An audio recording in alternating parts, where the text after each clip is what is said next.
Good morning students, we are Lakshya coaching classes और मेरा नाम है कविता नामदेव श्रीवास्तव। आज से हम क्लास 10th बोर्ड एग्जाम्स की प्रिपरेशन शुरू कर रहे हैं, जिसमें हमारे चैनल पे आपको प्लेलिस्ट मिलेगी जिसमें हम साइंस और मैथ्स दोनों के वीडियोस अपलोड करेंगे। साइंस में हम फिजिक्स, केमिस्ट्री, बायोलॉजी तीनों के कंटेंट को अपलोड करेंगे, तो आप इसको फॉलो कर सकते हैं और कहीं भी बैठ के अपनी पढ़ाई को जारी रख सकते हैं। तो चलिए स्टार्ट करते हैं। आज हम फिजिक्स के कंटेंट से, और फिजिक्स का सबसे पहला चैप्टर जो क्लास 10th का है वो है हमारा चैप्टर नंबर 1 फोर्स। तो आज हम इस चैप्टर की बात करते हैं और सबसे पहले चीज हम जानते हैं कि फोर्स होता क्या है। So my dear student, according to Newton second law of motion, force is defined as a rate of change of its linear momentum. Linear momentum के बारे में हम पहले भी पढ़ चुके हैं कि it is the product of two things, mass and velocity, जिसमें आपको पता है कि मास एक कांस्टेंट क्वांटिटी है और जो वेलोसिटी है ये चेंज होती है with respect to time. Momentum को हम स्मॉल p से रिप्रेजेंट करते हैं, तो force is equal to dp by dt। तो जब हम इसमें क्योंकि मास कांस्टेंट है तो बाहर आ जाएगा और हमारे पास बच जाएगा rate of change of velocity with respect to time, है ना, मतलब change in velocity with respect to time. तो rate of change of velocity क्या कहलाता है? एक्सेलरेशन। तो हमारा फॉर्मूला फोर्स का बन जाता है मास इनटू एक्सेलरेशन। तो यहां से ये डिराइव हुआ है force is equals to mass into acceleration. अब अक्सर स्टूडेंट्स का क्वेश्चन होता है कि फोर्स किस तरह की क्वांटिटी है। तो माय डियर स्टूडेंट, फोर्स एक वेक्टर क्वांटिटी है और वेक्टर क्वांटिटी वो क्वांटिटी होती है जिनको मैग्नीट्यूड और डायरेक्शन दोनों की जरूरत होती है for their representation. SI unit की बात करें फोर्स की, तो एसआई यूनिट फोर्स की होती है न्यूटन। जब स्मॉल लेटर्स में, जब हम वर्ड्स में लिख रहे हैं तो इसको हमें स्मॉल लेटर्स में लिखना पड़ेगा, और जब हम इसका सिंबल लिख रहे हैं तो माय डियर स्टूडेंट सिंबल इसका होता है कैपिटल N, ध्यान रखिएगा।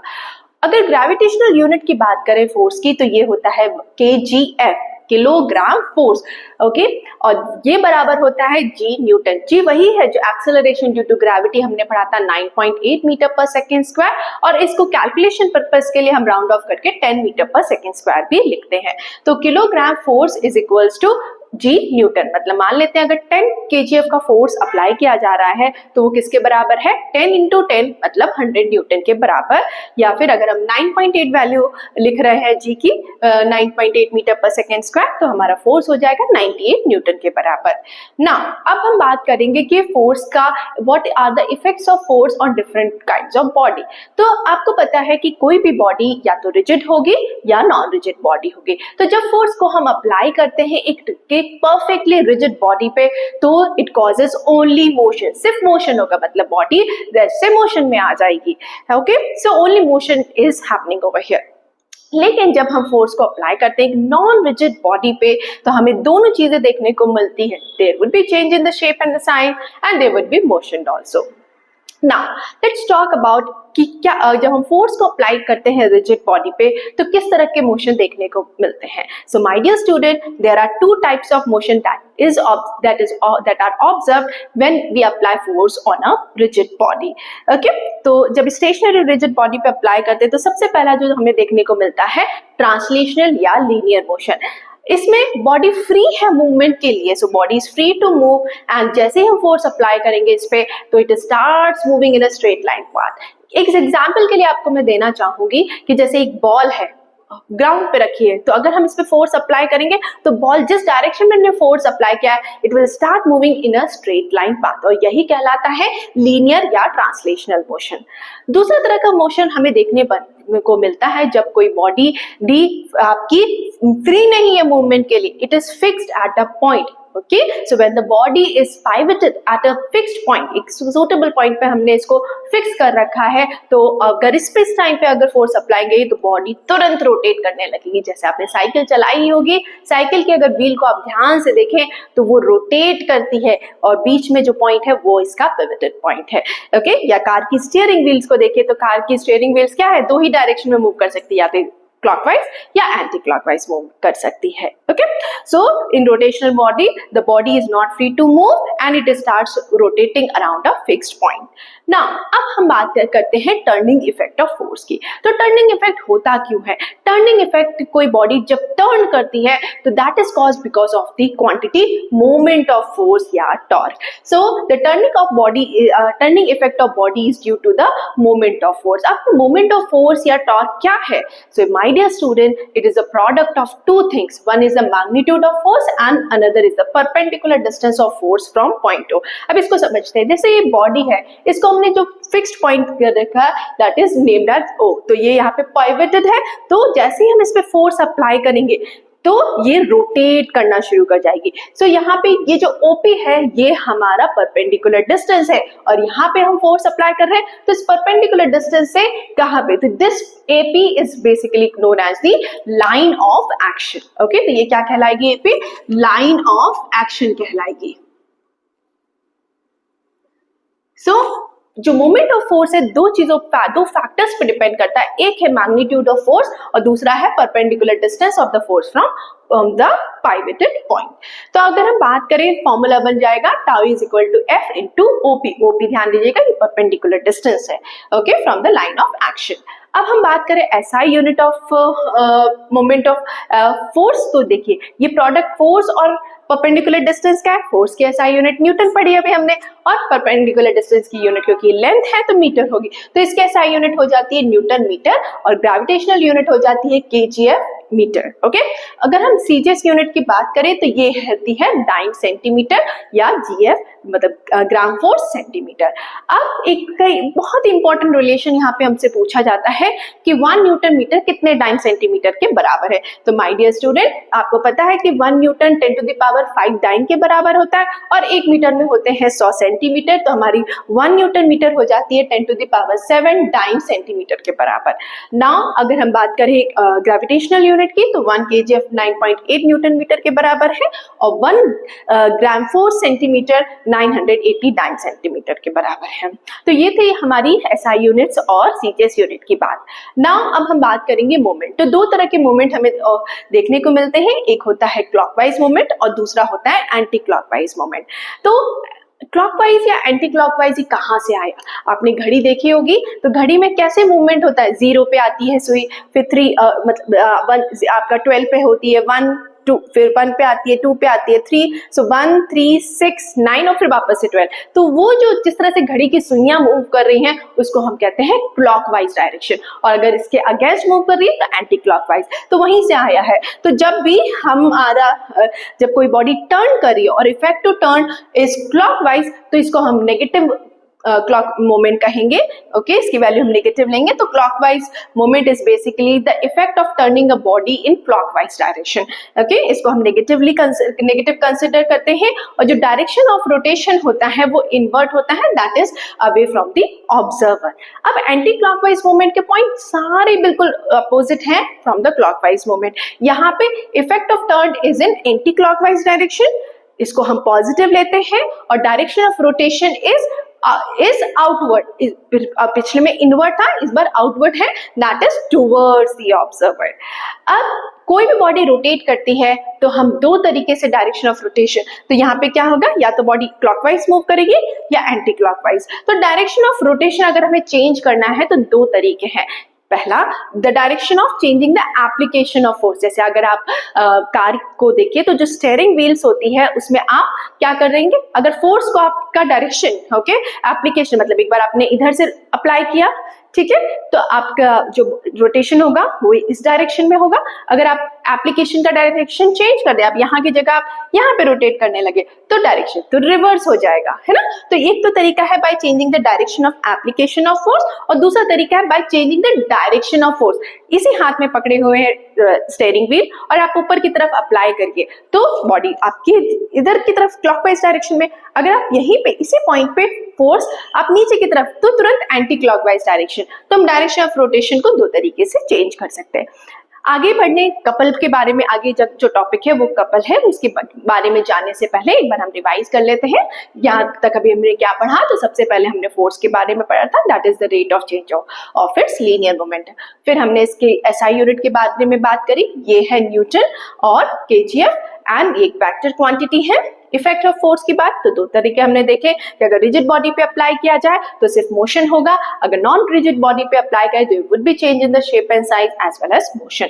फिर हमने बात करी टाइप्स ऑफ मोशन, तो यहाँ पे हमने पढ़ा ट्रांसलेशनल मोशन, जहाँ पे बॉडी फ्री है to move in a straight line path, और यहाँ पे रोटेशन में यहाँ पे बॉडी फ्री नहीं है, पिवटेड है at a point and body starts rotating in a direction. Okay, फिर हमने मोमेंट ऑफ फोर्स के बारे में पढ़ा, that causes the turning effect of a body, और इसका ये दो चीजों पे डिपेंड करती है, एक आपका मैग्नीट्यूड ऑफ फोर्स पे और दूसरा perpendicular distance of force from the pivoted point पे।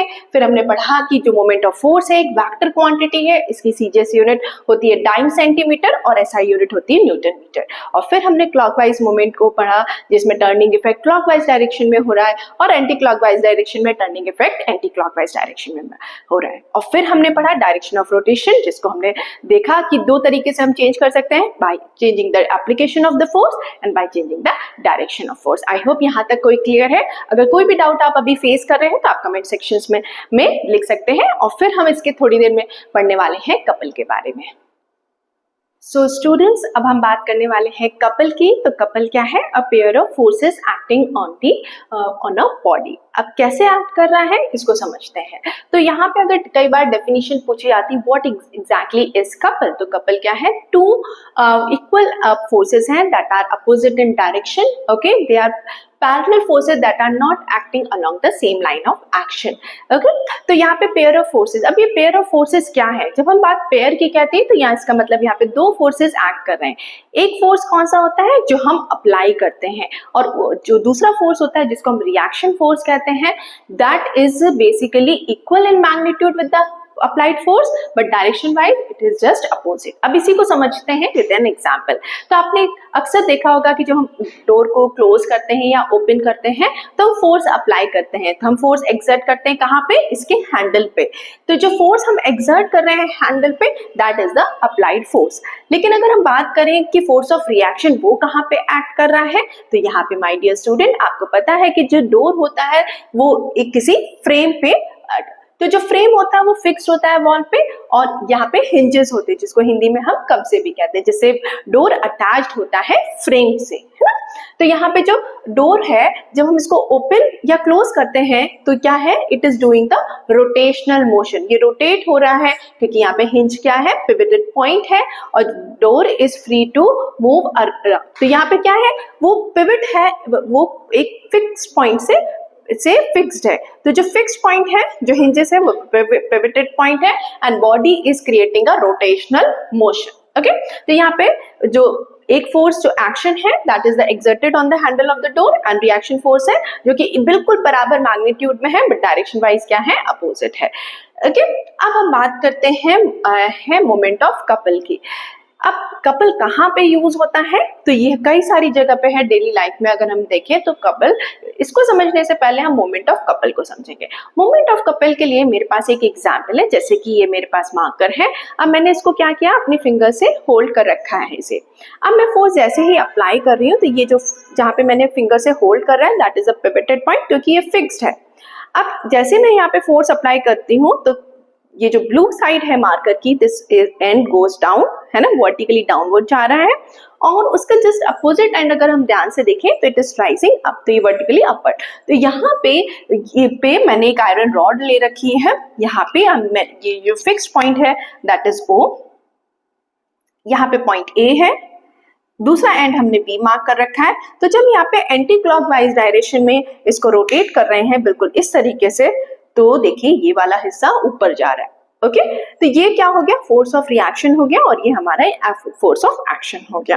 तो अगर हम मोमेंट ऑफ फोर्स को देखें तो आपने को पता है moment of force is the product of two things, force and perpendicular distance from the pivoted point. तो यहाँ पे मोमेंट ऑफ फोर्स अगर ए एंड पे देखें तो क्या हो जाएगा?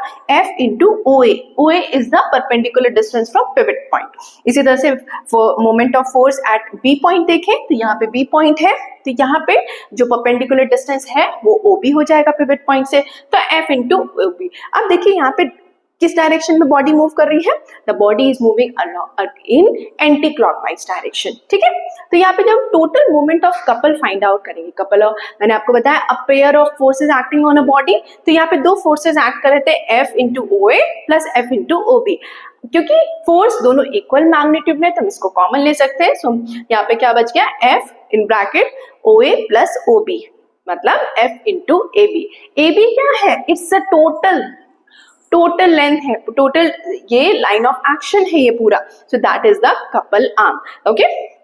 तो अगर हम मोमेंट ऑफ कपल को डिफाइन करना चाहें तो क्या है, that is the product of either force multiplied by the perpendicular distance from the pivot point, okay, ठीक है। परपेंडिकुलर डिस्टेंस, तो ये AB क्या है, टोटल आपकी कपल आर्म है।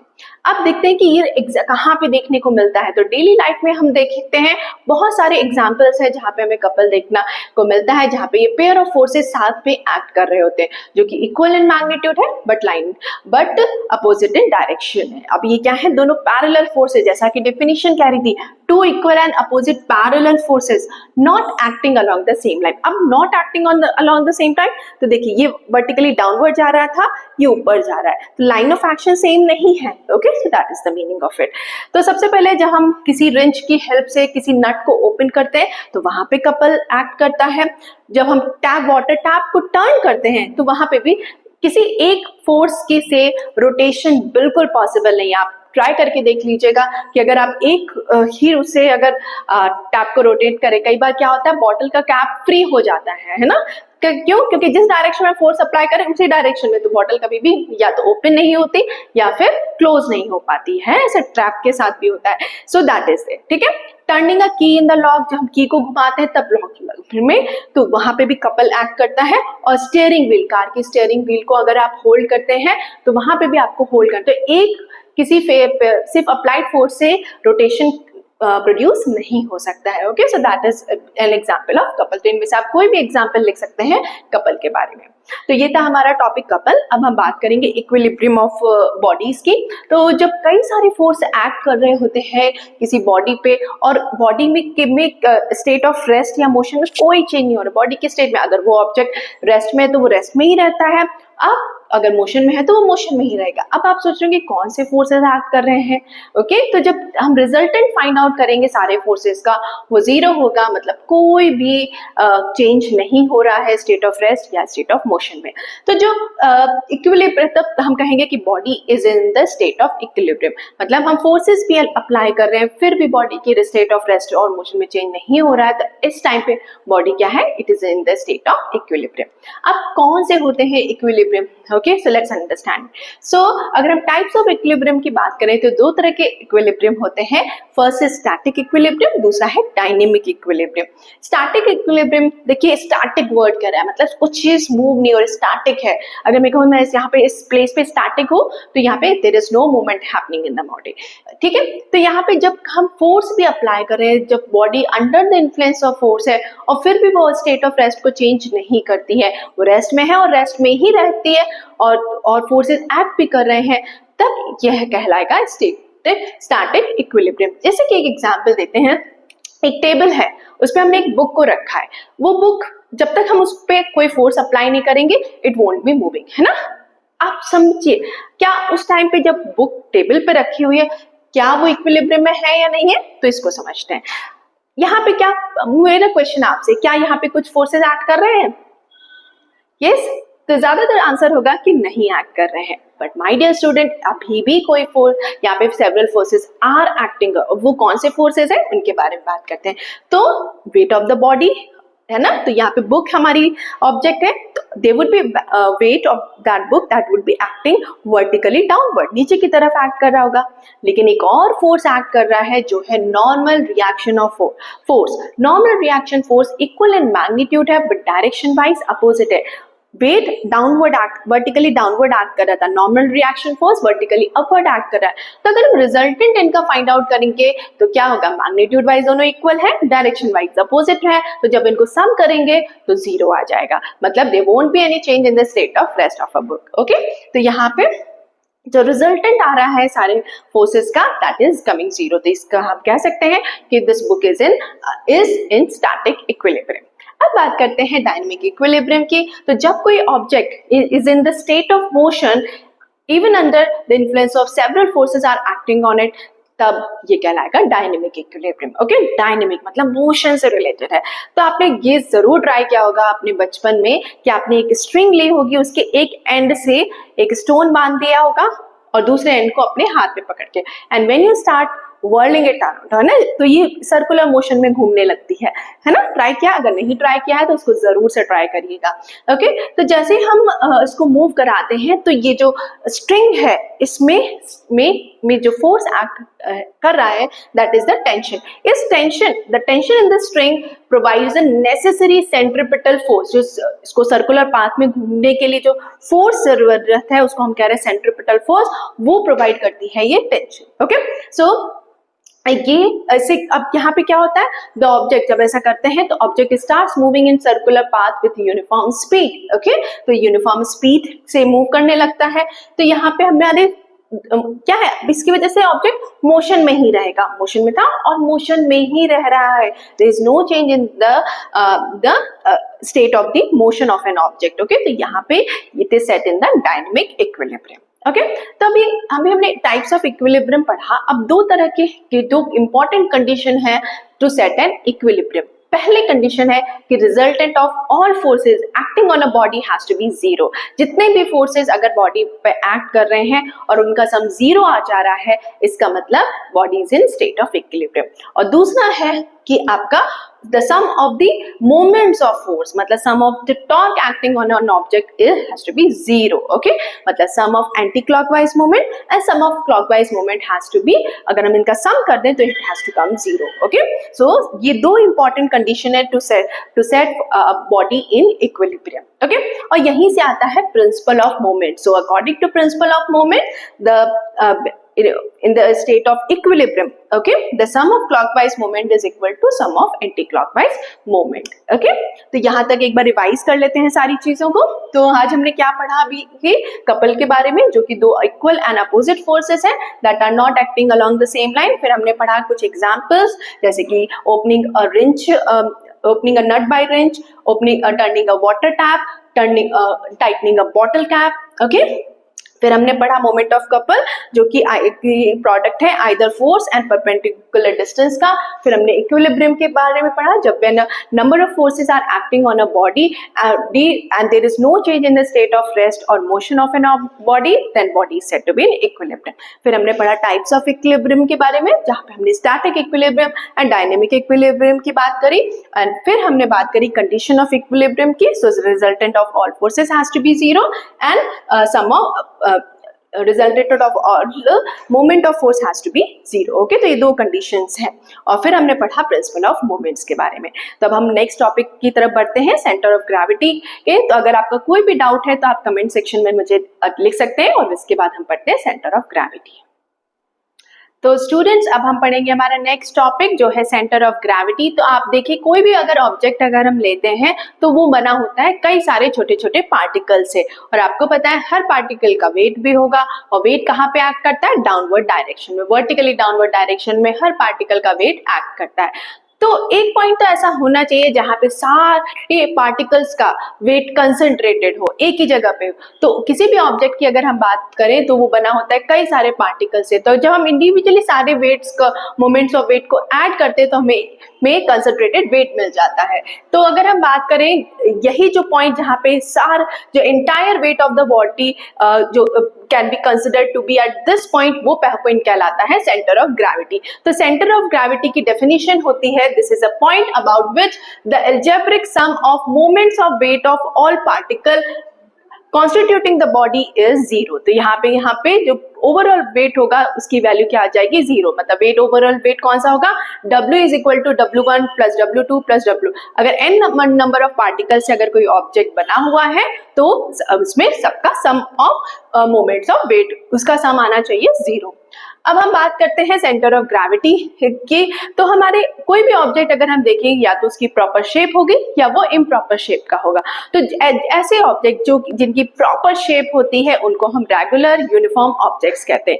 जो कि 2 डायमेंशनल ऑब्जेक्ट है, 3 डायमेंशनल ऑब्जेक्ट है, वो सारे इसमें रेगुलर नहीं, जिनकी एक प्रॉपर शेप होती है। तो अब हम सेंटर ऑफ ग्रेविटी की बात करें for a regularly uniform object, तो सबसे पहले हम एक रिंग की बात करते हैं। तो रिंग का सेंटर, जो सेंटर ऑफ ग्रेविटी होता है वो सेंटर ऑफ द रिंग। तो यहाँ पे जो रिंग है बीच से हॉलो होती है, तो उसका जो सेंटर होगा वही सेंटर ऑफ ग्रेविटी होगा। अगर एक कोई सॉलिड डिस्क ले लें, सर्कुलर डिस्क ले लें, तो उसका सेंटर होगा सेंटर ऑफ ग्रेविटी, उसका ज्योमेट्रिक सेंटर होगा। अगर कोई ऑब्जेक्ट ट्राइंगुलर शेप में है, ट्राइंगुलर लेमिना का अगर हम देखें, तो जो उसके मीडियंस होते हैं, जहां पे ये तीनों मीडियंस इंटरसेक्ट करेंगे, तो जो point of intersection of median होगा वहां पे हमें इस ऑब्जेक्ट का सेंटर ऑफ ग्रेविटी होगा।